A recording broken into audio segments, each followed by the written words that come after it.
You are wearing something right now. You probably did not think about it this morning. You pulled something off a shelf or out of a drawer and you put it on. It took seconds. But that simple act connects you to one of the strangest turning points in the entire history of your species. Because clothing is not what you think it is. Most people assume the answer is obvious. It got cold. Your ancestors needed warmth.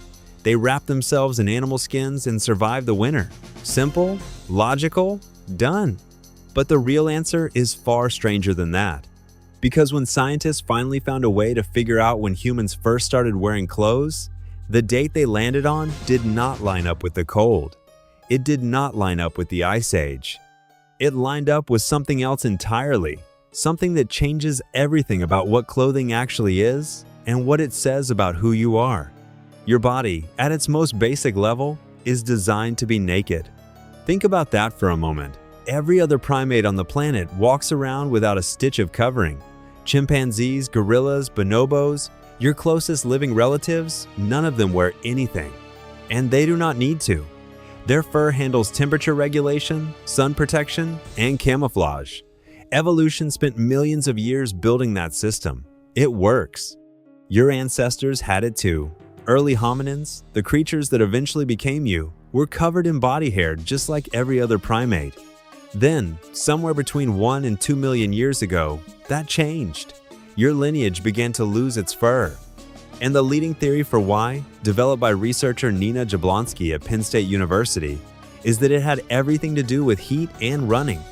As early humans moved out of the forest and onto the open savanna, they needed to cover enormous distances in the blazing midday sun. Other predators rested during the heat of the day. Your ancestors ran through it. To cool a body moving that fast under that sun, you need to sweat. And to sweat effectively, you need skin, not fur. So over hundreds of thousands of years, your lineage traded its coat for millions of sweat glands. You became the sweatiest primate on Earth. You also became the most exposed. So now you have a problem. You lost your fur somewhere between 1 and 2 million years ago. But the evidence for clothing does not appear until much, much later. There is a gap. A long, naked gap in the fossil record where your ancestors were apparently walking around without fur and without clothes. How did they survive? The answer, most researchers believe, is behavior. They moved toward warmer climates when temperatures dropped. They huddled, they used fire, they found caves and rock shelters. The early human body was built to handle heat, but cold was managed through behavior, not biology. This worked, mostly, but it had limits. And then something shifted. In 2003, a team of researchers led by Mark Stoneking at the Max Planck Institute for Evolutionary Anthropology tried something that had never been done before. They did not look at bones or tools or cave paintings. They looked at lice. Specifically, they looked at body lice. Here is the insight that changed everything. Head lice, the kind that live in your hair, are ancient. They have been living on primates for millions of years. Body lice, the kind that live in clothing, are different. They evolved from head lice, and they can only survive in clothing. They need fabric to lay their eggs. Without clothes, body lice cannot exist. So Stoneking's team asked a simple question. When did body lice first diverge from head lice? If you can date that split, you can date the invention of clothing. The answer they got was approximately 72,000 years ago. Later analyses using larger genetic samples have pushed that estimate toward 83,000 to 170,000 years ago, with most researchers settling somewhere around 100,000 years before the present. Now here is where it gets interesting. 100,000 years ago was not the coldest period in recent human history. The peak of the last ice age, when temperatures dropped most severely, came later, between 20,000 and 25,000 years ago. If clothing was purely a response to cold, you would expect the louse data to point to that period. It does not. What was happening 100,000 years ago? Your ancestors were in Africa. Temperatures were fluctuating. There were periods of significant cooling and drought. But this was also the period when behavioral modernity, the kind of complex symbolic thinking that separates you from every other creature, began to explode. Cave art, ochre pigments, shell beads, trade networks, The archaeological record from this era shows humans doing something new, decorating themselves. And this is where anthropologist Francesco De Rico and his colleagues at the University of Bordeaux have made a compelling case. The earliest evidence of personal ornamentation, beads made from shells, pigments applied to skin, feathers and bones used as decoration, appears at roughly the same time the Lice data suggests clothing began. This is not a coincidence. These behaviors are connected, because the same mind that decided to hang a shell around its neck was the same mind that looked at an animal skin and thought, I could wear this. Clothing, from the very beginning, was never just about warmth. It was about identity. Think about what a piece of clothing communicates. Before you say a single word to another human being, your clothes have already transmitted information. Your status, your group membership, your values. Whether you are someone to be trusted, feared, respected, or dismissed, clothing is a broadcast signal. It tells the world who you are, or more precisely, who you want to be seen as. And your brain, your deeply social, intensely status-conscious primate brain, reads those signals constantly. Research by Adam Galinsky at Columbia Business School has shown that what you wear does not just signal your identity to others, it changes how you think. His team found that people who wore a white lab coat described as a doctor's coat performed significantly better on attention tasks than those who wore the same coat described as a painter's coat. The clothes did not change. The identity they represented did. And that identity changed cognition. You are not just wearing fabric. You are wearing a version of yourself.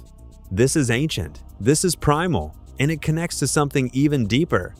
When your ancestors first draped an animal skin over their shoulders, they were not just solving a temperature problem. They were performing the first act of self-creation. They were taking an external object and making it part of their identity. This is something no other species does. A bird does not choose its feathers. A lion does not pick its mane. But you choose what you wear every single morning.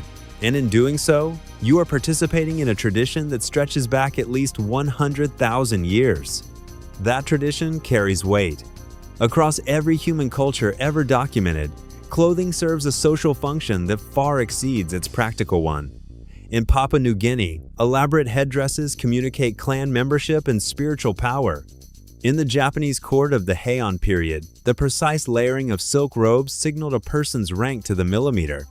In medieval Europe, sumptuary laws were created specifically to prevent lower classes from wearing fabrics that were deemed too expensive, because the ruling class understood that clothing was power, and they wanted to control who could access it. Even your most casual modern choices are threaded through with this ancient logic. The brand on your shoe, the cut of your collar, the color you reach for on a Monday morning when you need to feel capable. You are doing what your ancestors did. You are signaling. You are performing. You are constructing a self out of fabric and saying to the world, this is who I am.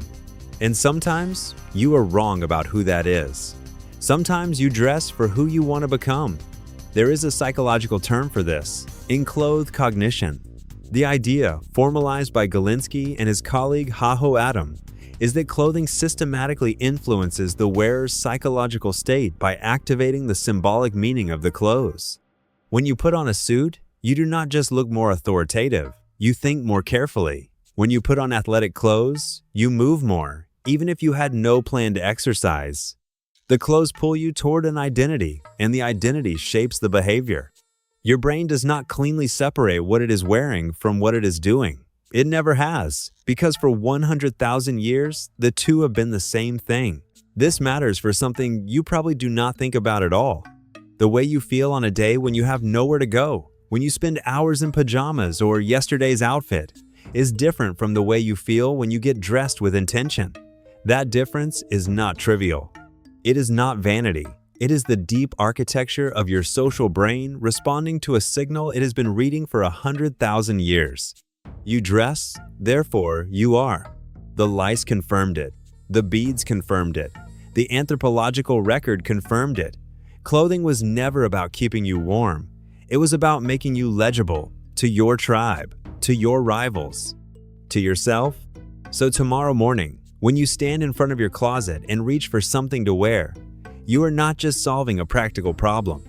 You are doing something your ancestors invented when the world was a very different place. Something that has never really been about the cold. Tonight, when you get dressed, you will not think twice about it. But for the past 100,000 years, that choice has never been just about fabric. It has always been about who you are choosing to be.